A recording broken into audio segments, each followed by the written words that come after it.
What could be a simpler pleasure or a simpler right than just being able to take a photograph in a public place? We live in a wonderful time where everybody has the potential to be creative, to be a photographer. We all have cameras on our phones and free Flickr accounts. We can take pictures in the street and just share them with friends and family.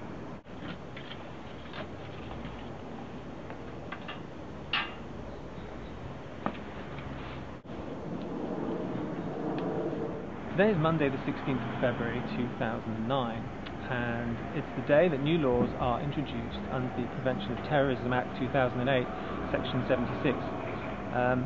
And these rules affect the way that people are allowed to photograph on the street. And I'll read from the Act. The laws introduced today allow for the arrest and imprisonment of anyone who takes pictures of police officers that are likely to be useful to a person committing or preparing an act of terrorism.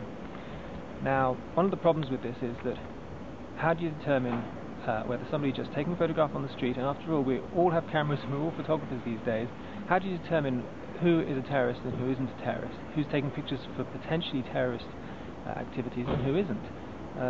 The effect of this law is to really make all of us with a camera potential terrorist suspects.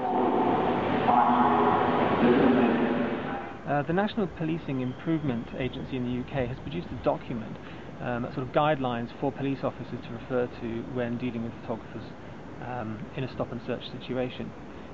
It's called Practice Advice on Stop and Search in Relation to Terrorism.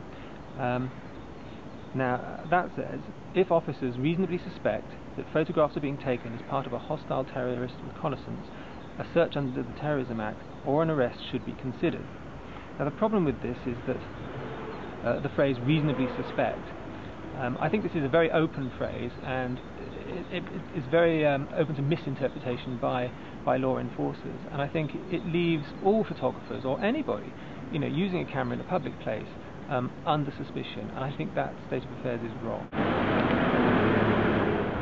These new rules will have a direct impact on street photographers and news gatherers, anybody who's taking pictures on the street, which is why I'm going today to a protest at New Scotland Yard, where photographers will be gathering to not protest really, but just take photographs in a public place.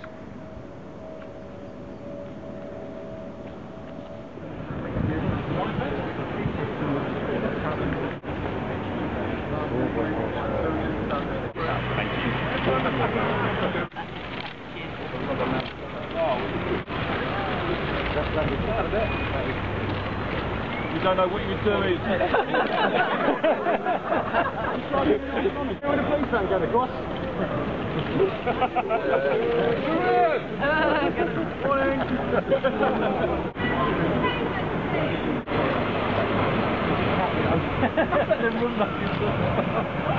And it's no other reason than this.